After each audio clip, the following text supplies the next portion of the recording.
Música, teatro, ciência, toda manifestação humana é um ato político. Revelar as ideias de personalidades baianas naquilo que toca o exercício da cidadania é o objetivo deste programa.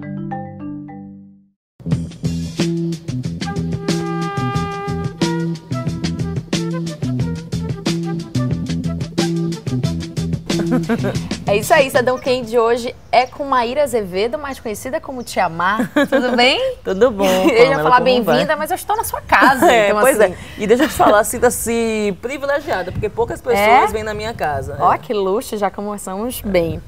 Maíra, eu te conheci, você trabalhava na Câmara Municipal, era assessora de Silvio Humberto, né, mas na eu tinha época. sido assessora de Olívia Santana também, quando ela foi vereadora. Exatamente. A política sempre esteve na sua vida? Você sempre gostou de trabalhar com política? Então, sempre gostei. Na verdade, eu sou uma mulher preta pobre, né? E eu comecei a entender logo muito cedo que a minha existência era um ato político, a minha resistência era um ato político. E aí eu fui compreendendo melhor, estudando sobre isso e compreendendo também que é importante a gente se organizar, inclusive partidariamente, né? A gente fica nessa coisa que política não presta, que nenhum político vale nada. E não é verdade. Existem bons e maus profissionais em qualquer área, em qualquer carreira. E trabalhar com política sempre foi algo que mexeu muito comigo positivamente. Sim. Porque eu fiz bons amigos, mas também comecei a compreender melhor o que acontece no mundo. Uhum. E isso daí foi o que me deu, na verdade, essa condição de me tornar essa pessoa politizada que eu sou hoje. E como é que surgiu Tia Má? Então, né, eu sempre digo para todo mundo, Tia Má, na verdade... é Má de Maíra, Sim. É uma das pessoas, todo mundo acha que é Má de malvada. E tia, porque eu já sou coroa, né, Pamela? A gente é da mesma geração, eu já sou coroa, eu me compreendo. E aí eu fui entendendo que eu poderia aproveitar esse meu jeito de falar, essa Sim. minha baianidade, né? Esse senso de humor que eu tenho, esse time, para falar de coisas que são sérias, para falar de relacionamento abusivo, mas para falar também de conquista, de vitória, de política. Eu fui compreendendo que a gente pode ocupar esses espaços, porque o primeiro vídeo eu fiz era só uma brincadeira. Sim. E depois eu fui entendendo que naquele espaço que eu estava ocupando eu poderia falar de outras coisas também. Tia dá bronca, né? Tia ensina, tia é tia. Tia não é fácil, não. Tia ama, mas tia também pega pesado. Porque a gente precisa também estar nesse... Às vezes dar um saculejo, através da internet, por exemplo, para as pessoas acordarem. Você acha que o brasileiro precisa ainda acordar para muita coisa? Não acho que o brasileiro precisa acordar, não. Até porque a maioria do brasileiro é um povo pobre, é um povo que está ali batalhando. Eu acho que, na verdade, o povo brasileiro nem dorme. E talvez por não dormir, muitas vezes não consiga raciocinar da melhor forma possível, porque está sempre muito cansado. A gente é fruto de um povo batalhador que está sempre em processo permanente de luta. E essa coisa minha de estar sempre falando ali as coisas que eu penso, não estou dizendo que eu estou certa não, tá? Sim. Eu, inclusive, posso estar completamente errada, mas eu sempre me coloco à disposição de ser alguém que quer falar do que acredita, do que defende, do que aprendeu, porque eu acredito que conhecimento é a única coisa que quando você divide, na verdade, você multiplica. Né? E que o sofrimento também, quando você divide, você também ameniza. Então, aqui eu tô aqui para falar dessas coisas que as pessoas podem se sentir menos doloridas, já que a gente está falando com várias vozes. Então, assim, Tia Má tá ali para isso. É aquela bronca, é a bronca do amor, do carinho, de dizer, você não tá sozinha, você não tá sozinho, a gente tá aqui junto, pode tirar o sapatinho, botar o pé no chão, que tem alguém aqui para cuidar de você, que não necessariamente será eu, a pessoa, porque muitas vezes também aquele vídeo que eu tô fazendo, aquela minha bronca, é também a minha forma de pedir um pouco de colo, Sim, é a minha forma também de dizer, eu também preciso ser cuidada por vocês. E você pensa assim, na medida que seu alcance aumenta, a sua responsabilidade também aumenta, você sente o peso dessa responsabilidade? Com certeza, e inclusive para mim é muito assustador, porque é uma frase que é muito clichê de um filme de super-herói, mas que eu acho maravilhosa, que é assim, né? Quanto maior o seu poder, maior a sua responsabilidade. O filme é aquela cena que o tio de Homem-Aranha diz pra ele, mas que eu acho maravilhosa, porque é exatamente isso. Então, assim, cada vez que eu aumento o meu número de pessoas que estão ali nas minhas redes, eu fico muito mais preocupada com o que eu falo, como eu falo, a forma como eu me apresento, porque eu sei que algumas pessoas se pautam a partir da minha fala. Então, eu preciso ser extremamente responsável e isso me deixa assustada. Maíra, como é que o assunto político era tratado dentro da sua casa? Você conversava com isso com seus pais? Como é que, assim, você pequena, você lembra falando de política? É engraçado que eu venho de uma família onde meu pai sempre teve posicionamentos, né, muito mais da centro-direita, centro, pode dizer que seja centro. Mas minha mãe sempre foi uma pessoa mais de esquerda. E aí só que eu tinha um tio, ele faleceu tem pouco tempo, inclusive, mas esse meu tio sempre foi de esquerda. E esse meu tio sempre foi a pessoa que fez eu entender que eu, enquanto mulher preta, pobre, né, que vinha de uma família de pessoas que estavam sempre na batalha, que a gente não poderia tratar a política como se fosse uma banalidade. Então, assim, eu sempre comecei a ver, eu vi aquele meu tio, né, ele era muito brincalhão, muito divertido, mas quando o assunto era política, ele se transformava, eu via que ele ficava grande, sabe, ele falava alto, era o único momento que eu via Lazinho falando alto, falando sempre muito nervoso, e aí eu fui entendendo que eu falei assim, isso é sério. Isso é algo que de fato transforma vidas, porque é tão perverso que fizeram o povo, né, e eu também estou no meio desse povo, acreditar que a política é algo ruim, quando na verdade a política transforma vidas e a gente precisa inclusive ter um discurso politizado, entender do que se trata a política, como é que a política é construída, porque a política é apaixonante, né? Então assim, e foi vendo essa paixão de meu tio pela política que eu fui me apaixonando também, me tornando essa pessoa forjada no campo da esquerda, mas que admira inclusive outros políticos que não são da esquerda, mas que se colocam à disposição do projeto pelas quais aquelas pessoas acreditam. A gente tem uma campanha aqui na TV Câmara que é para politizar as pessoas. A gente entende que as pessoas precisam se apropriar um pouco mais sobre política, até porque tem mesmo um projeto de país que afasta o cidadão da política. Justamente por isso que, como você falou aí, né, quando a gente pergunta para a maioria das pessoas, você gosta de política? Ai, não, detesto de falar política, não gosto de falar de política. E aí eu fico pensando, qual é o risco da gente não se apropriar da política, né? Da gente viver aquém da política, da gente não saber quais são os projetos que estão sendo votados, da gente não saber o que está sendo discutido. É um risco grande, né? É um risco grande, mas que assim, eu acho que, como a gente vive no mundo capitalista, a melhor forma da gente entender para as pessoas como elas precisam se politizar é entender que o salário que ela recebe tem uma relação direta com a política, o valor dos impostos que ela paga tem um valor direto com a política, com aquilo que foi pensado para a forma de comandar o país. Então, assim, essas pessoas precisam entender que até o local que ela mora, por exemplo, eu moro na periferia ainda de Salvador. Muita gente me fala, Tiamar, como é que pode? Você trabalha na televisão, você mora na periferia ainda. E eu compreendo que morar na periferia ainda é uma atitude política, porque sim, eu poderia sair daqui, morar em um lugar, morar de aluguel, mas como eu digo sempre, eu sou muito consciente, eu tiro meu sapatinho, boto meu pé no chão, e eu sei que, tipo assim, eu vejo muita gente que faz esse caminho, que é quando você acende, você sai do seu lugar de raiz, e depois nem sempre as coisas duram para sempre, e você tem que voltar escabreado. Então eu sempre digo assim, eu só saio daqui um dia que eu puder comprar uma casa nas mesmas condições das que eu tenho em um outro bairro. Eu acho que isso vai demorar, até porque a gente vive em um país extremamente racista e machista, e mulheres como eu demoram muito de ganhar dinheiro. Eu vou continuar morando aqui por um bom tempo. Então, assim, a gente precisa entender que o lugar que a gente ocupa faz parte da política, o lugar que a gente não ocupa também faz parte da política. O fato da gente ser... Por que eu sou pobre? Por que essa pessoa continua sendo pobre? Por que a gente vê mais pessoas com essa cara na política? Por que a gente vê mais pessoas com esse jeito fazendo tais coisas? A gente precisa entender que tudo que acontece na nossa vida é política, e quando a gente conseguir ter essa compreensão, a gente vai cada vez mais ser um povo politizado. Então você já conversa sobre política com seu filho? Com certeza. Ele tem quantos anos hoje? Acabou de fazer 11. Meu filho sabe de tudo, inclusive tanto da política partidária, quanto da política da existência, né? De eu explicar para meu filho que ele é um menino preto, que ele não pode sair correndo no meio da rua, porque a forma como vão olhar para ele é uma forma diferenciada. Eu explico para ele que ele precisa... Você acabou de fazer 11 anos, você está entrando na puberdade. Então você já não pode mais sair de casa sem documento, sabe? E isso é muito perverso, mas é algo que é real. E que eu preciso politizar meu filho para ele entender que a gente vive em uma sociedade desigual que trata pessoas pretas e pessoas brancas de forma distinta. Você fala de coisas muito sérias e você fala sorrindo. E assim também você fala nas redes sociais, né? Você traz muito humor, mas ao mesmo tempo um discurso muito responsável, muito consciente. E às vezes as pessoas demoram para entender um pouco. Gente, será que ela está fazendo piada? Ou será que ela está falando de verdade? Achar esse tom aí foi uma pesquisa assim... Não foi pesquisa, eu não sou demagoga, né? Nem eu sabia que eu tinha isso aí. Porque assim, na verdade, eu acho que todo baiano tem isso, né? E tem uma música de professor Jorge Portugal cantada por Las Matumbi que é maravilhosa. Apesar de tanta dor, de tanto não, somos nós a alegria da cidade. O povo preto tem uma capacidade de sorrir muito grande, Porque a gente precisa se reinventar, porque enquanto tem toda uma estrutura sendo organizada para não destruir, a gente precisa todos os dias inventar uma nova forma de sobreviver e de existir. Então eu fui entendendo que muitas vezes eu fazia piada para não ser marginalizada, que eu sorria para ser vista, porque pessoas como eu comumente são invisibilizadas. Então essa minha capacidade de sorrir, de fazer a piada, não foi algo que eu descobri, que eu fiz uma pesquisa, que eu estudei e vou fazer. Eu simplesmente tinha, e eu não vou poder te dizer como é que foi isso, ou o que eu fiz para ser assim, porque nem eu sei. Bom, vixe, já muita coisa aqui pra gente administrar, mas vamos pro nosso primeiro quadro, que chama Onde Você Estava. É um quadro que a gente revive alguns momentos, e aí quero saber onde é que você estava.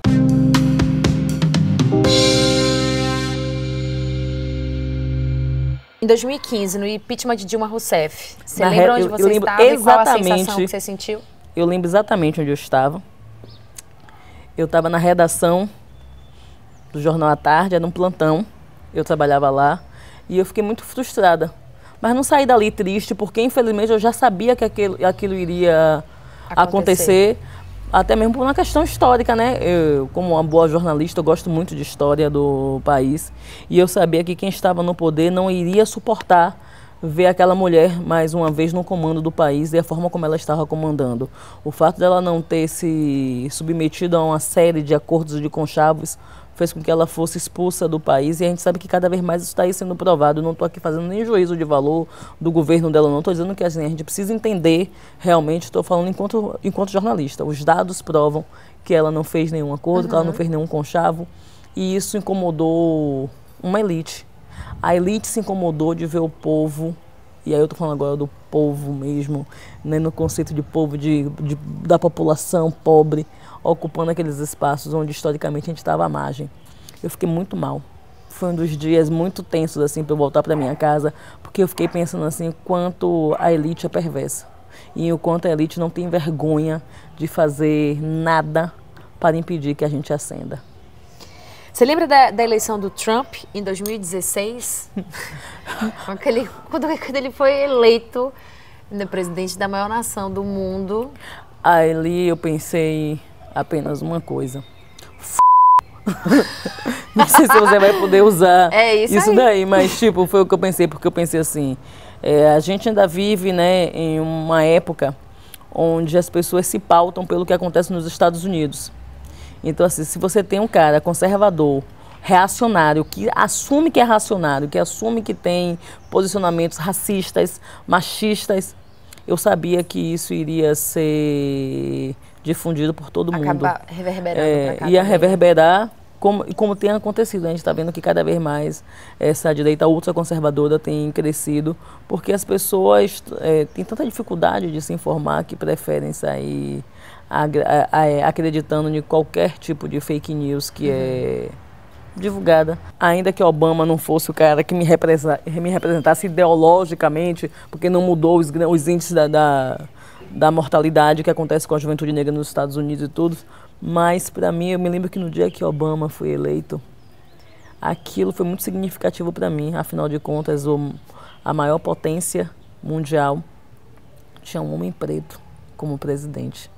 E eu acreditei que aquilo poderia servir de exemplo. E que talvez aqui no Brasil tivesse um homem preto como presidente. A manifestação no ano passado. Eu tava na rua. Você tava na rua, eu lembro. Eu tava lá. Eu te vi em cima do trio. Chorando, me acabando, porque mesmo que eu estava na rua gritando ali não, eu estava entendendo já que todo o processo que estava sendo feito era para que essa pessoa assumisse a presidência. Existe toda, eu sempre digo assim, a elite é muito perversa, a burguesia é muito perversa, porque ela não se contenta só em ganhar. Ela quer também que a população perca. E isso para mim é muito doloroso, porque é mais do que o capitalismo, é a excrescência, sabe? É você tirar a dignidade do outro.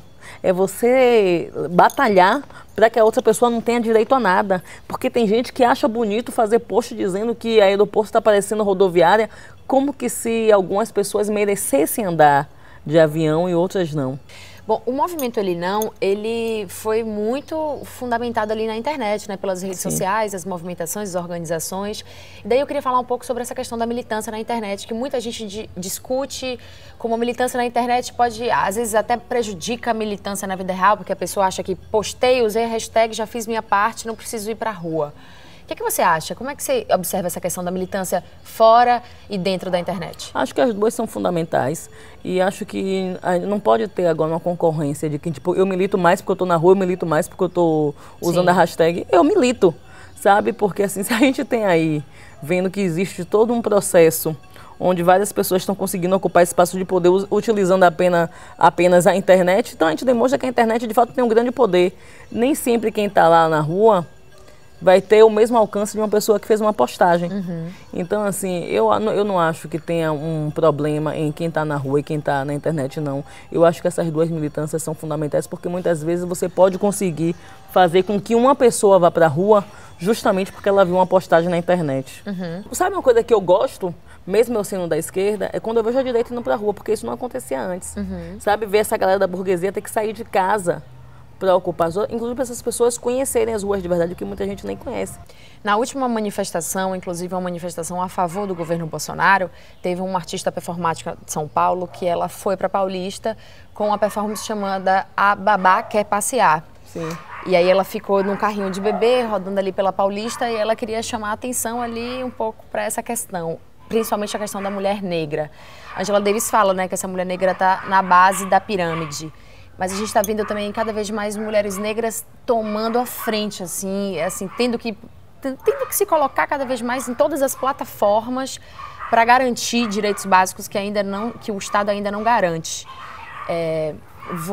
Essa força vem da onde? A gente precisa existir, né, Pamela? É assim, as mulheres negras estão cada vez mais ocupando esses espaços porque a gente não tem ninguém pela gente a não ser a gente mesmo. Se você pensa, se uma sociedade é desigual, ela é ainda mais desigual com as mulheres pretas. A gente fala disso o tempo todo e eu sei que para muita gente parece que é doloroso, mas assim, se a população preta não está nos postos de poder, as mulheres negras menos ainda. Assim, a gente não está na televisão, a gente não está na Câmara Municipal. Quando você para para pensar na quantidade de vereadores e vereadoras que tem, e você para para pensar quantas mulheres negras tem.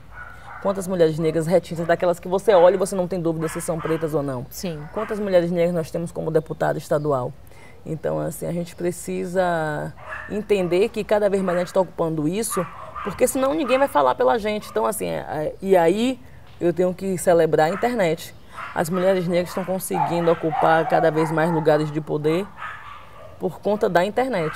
Sim. A internet tem dado para a gente essa possibilidade de reverberar nossas falas, de reverberar nossos posicionamentos diante dessa sociedade tão perversa que é a sociedade brasileira.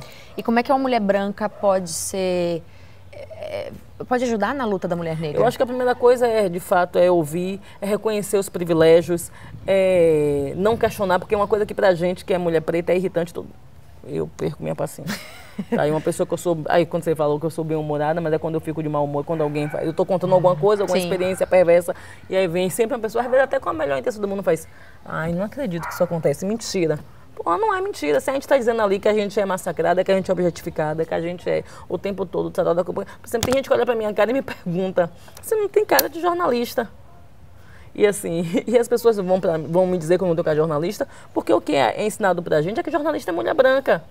Sabe? Então, assim, pra eu ter que provar que eu sou isso, então, assim, eu acho que a melhor forma que uma pessoa, eu até escrevi isso nas minhas redes sociais recentemente, que é assim, toda vez que uma pessoa branca quiser colaborar com uma pessoa preta, comece a segurar espaço. Tipo assim, quantas pessoas pretas tem no seu programa trabalhando, e não tô falando só atrás das câmeras, quantas pessoas pretas você consegue colocar em postos de poder, sabe? Porque não adianta você ter o discurso bonito, mas na prática, a gente não assegurar oportunidade para essas pessoas. Então, assim, todas as vezes, hoje em dia eu tenho algumas pessoas que trabalham comigo.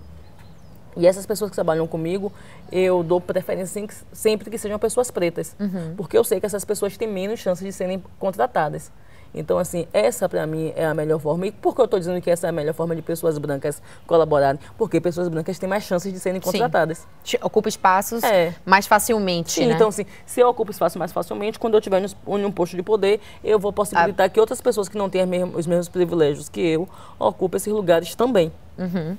Bom, você sempre quis ser jornalista? Sempre, desde 11 anos. Nunca tive dúvida. É uma coisa que eu nunca tive dúvida. Alguém da sua família é jornalista? Não, ou você ninguém, botou na cabeça que queria ser jornalista? Eu gosto muito de ler e gostava muito de escrever. Então eu falava assim, eu queria ser, na verdade, autora de livros, né? Porque eu queria escrever muito. E aí eu fui pesquisar e aí eu descobri que uma pessoa que podia escrever muito era jornalista. Eu falei, então eu quero ser isso.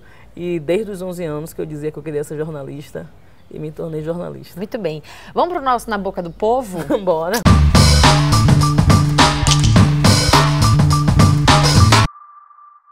Botamos você na boca do povo. Ai, que delícia. Eu tô sempre na boca do povo. Então, eu acho Tiamá muito inteligente. Tem algumas ideias boas, sabe? E algumas opiniões também polêmicas. Veja que ela não falou ideia ruim, ela falou polêmica. Até porque para as pessoas é muito difícil, aquilo que eu tava te dizendo, né? É muito mais fácil você seguir o que a elite está dizendo. A elite quer te pautar. A elite quer determinar os espaços que você vai ocupar. E aí eu costumo dizer que porque eu sou polêmica, de repente chega eu, preta, gorda, baixinha, dizendo não aceite qualquer coisa. Você não deve se submeter aos caprichos de alguém que acha que você é pombo para aceitar migalha. Então isso termina sendo polêmica. Eu, tipo, como assim? Porque mulheres como eu, historicamente, sempre estiveram à margem e que essas pessoas deveriam se submeter ao que estava aí, né? O que tem para hoje. E aí, de repente, eu tô fazendo isso. Isso começa a ser, às vezes, mal visto por algumas pessoas. Para outras é inspirador, para outras é chata. E eu tô aqui vivendo. Obrigada, Ana Paula. Mas eu gosto de ser polêmica, né? Porque se eu sou polêmica é porque, de fato, eu tenho uma opinião e eu fico muito feliz de poder opinar sobre as coisas. Vamos mais uma. Oi, sou Sueli, adoro Tiamá e ela é a representação da mulher negra brasileira, 100% Tiamá. Ai, que linda, 100% Tiamá. Eu achei maravilhosa a faixa aqui, ó. 100% Tiamá, mandava fazer essa camisa. Obrigada, linda. Ela fala, né, a representação da mulher preta brasileira. Sim. Tem muita mulher que se identifica e que a partir do caminho que você está traçando consegue também dar uma outra forma para a vida. É muito bom isso, né? Você não é feliz Pamela, demais, né? Isso talvez seja a melhor coisa do meu trabalho. Saber que algumas pessoas assistem meus vídeos e conseguem, né, sair de um relacionamento abusivo. Assim, recentemente eu recebi a mensagem de uma mulher que voltou a estudar, ela aos 60 anos voltou a estudar por assistir meus vídeos. Né? Uma outra que me contou que apanhava do companheiro quase que todos os dias. E um dia, assistindo meu vídeo, ela entendeu que não precisava mais passar por aquilo. Então, assim, isso para mim é talvez a melhor parte do meu trabalho, sabe? É saber que eu, de uma forma ou de outra, colaboro para a existência de algumas pessoas. Isso é o que mais me faz feliz, assim. Se você me perguntasse assim, Maíra, o que é que te faz feliz no seu trabalho? É saber que eu ajudo positivamente outras pessoas. Muito bem. Tem mais uma aqui. Olha, Tiamá é uma mulher empoderada, uma negra linda, sabe? Eu sigo ela no Instagram, na rede social. Tipo, eu gosto de pessoas que falam o que pensam, entendeu? Que mete a boca mesmo, não tá nem aí. E Tiamá é uma mulher foda. Essa daí é igual a minha, adorei ela, eu sou mesmo, eu falo o que eu penso. Bom, tem mais uma pra gente fechar. Alô, minha gente! E aí, tudo bem? Eu sou a Rita Batista. Tô aqui pra mandar um beijo pra minha irmã, minha amiga, meu chão e meu pilar, Maíra Azevedo, mais conhecida como Tiamá, internacionalmente conhecida como Tiamá. Essa mulher incrível, essa multiartista, essa comunicadora das melhores e que muito nos orgulha. Maíra, um beijo, eu te amo. A bênção, minha mais velha. Rita Batista. Porra, minha irmã, como ela falou, minha irmã, a gente é de se ligar, de dizer assim, eu tô na merda. Pode falar na merda? Sim, você pode, assim, falar. Tô na merda. Tô bem pra caralho, sabe? A gente é de... Inclusive, as pessoas acham que as mulheres estão sempre nesse processo constante de disputa. Exato, isso que eu ia falar também. E também. ainda mais a gente que são, nós duas, nesse caso específico, né? Duas mulheres pretas da mesma área. E a gente se celebra, sabe? A gente comemora as vitórias uma da outra, porque a gente entende que não há espaço para disputa. Quando uma mulher preta ascende, a outra está ascendendo também. Muito bom. Maíra, como é a sua relação com Salvador? Você nasceu aqui, né? Nasci aqui, linda, linda, linda, linda. Linda, linda, linda. Aqui, você sempre morou aqui em Plataforma? Então, eu não nasci aqui em Plataforma, eu nasci lá na Barra. E... Adorei A pausa aqui, ó. Mas meus pais sempre moraram aqui na suburbana, eu já morei no Campo Grande, eu já morei no Garcia. E a suburbana sempre foi ali a minha relação, mas assim, eu sempre fui alguém que de fato sempre vivenciou a cidade. Sim. Sabe? Então assim, eu não sou aquela mina que só de plataforma, eu sou alguém de Salvador, porque eu morei muito tempo com minha avó e minha avó sempre morou na Cidade Baixa, depois morou no Cabula. Então assim, se você for perguntar, eu tenho uma relação com a cidade por completo. Então assim, eu lembro da gente ir no domingo para Cajazeiras, para casa de meu tio que morava lá. Então eu tenho uma relação com Cajazeiras. Você me perguntar, eu tenho uma relação direta com a Pituba, porque eu ia pro teatro com minha mãe no Teatro Jorge Amado, e a gente ia pra praça. Quando ir pra praça ainda era um programa, sabe, bacana, onde não tinha essa coisa classista. Então assim, a gente ia pra Praça Nossa Senhora da Luz. Se você me perguntar de praia, eu lembro de Piatã, porque eu passava minhas férias na colônia de férias do Sesc. Sim. Então assim, eu tenho uma relação de fato com Salvador. Eu costumo dizer que assim, eu trabalho muito fora, né, no Rio, em São Paulo. Todo mundo me pergunta, por que você não se muda pra cá? Você passa mais tempo aqui? Eu digo, gente, olha só. Bora pensar assim, eu acho o Rio de Janeiro uma cidade linda. Eu acho o Rio de Janeiro talvez uma das cidades mais lindas do mundo. De todas que eu conheço, eu acho o Rio de Janeiro mais linda.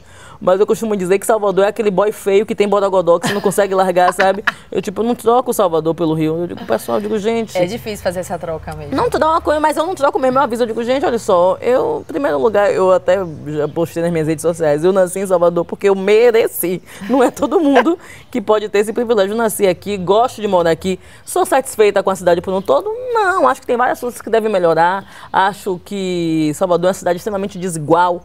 Mas... porra, não fale de minha desgrama, não. Não fale, não. Aqui é meu fechamento, Salvador é meu negócio. Ser cidadã para você é ser? Participante, é ser ativa, é ser atuante, é prestar atenção no que está acontecendo, é meter o dedo mesmo, é meter o bedelho, é procurar saber o que está acontecendo, que história é essa aí, sabe? Ser cidadão para mim é ficar atento ao que acontece na minha cidade, no meu estado, no meu país. Ser cidadão para mim é me preocupar comigo, mas também me preocupar com a outra pessoa. Ser cidadão para mim é não deixar nenhum direito meu passar. Você consegue acompanhar alguma coisa da rotina da Câmara hoje em dia? Algumas coisas, sim. Né? Tem algumas pessoas que eu sigo, mais atuante, outras, inclusive, eu não quero nem seguir. Eu até peço para o feed me esconder, eu digo, pelo amor de Deus, não me mande mais, que às vezes eu fico decepcionada.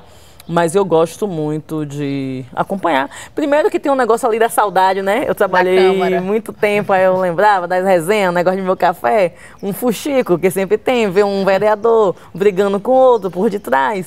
Então, assim, isso era muito bacana, um fuxiquinho. E eu acho que é uma coisa que eu acho bacana, que tinha um monte de vereador que nunca me enxergava, porque tem muito vereador que é mal educado como a desgrama. Eu espero que isso passe, porque assim, tem muito vereador que, inclusive, depois que é eleito, esquece que ele é um representante do povo, aí passa pela gente sem nenhum tipo de educação. E que hoje em dia, quando me vê, porque agora eu tenho uma certa visibilidade, vem falar comigo, menina, sempre gostei de você. Eu digo, é pra essa desgrama. Nem olhava pra minha cara.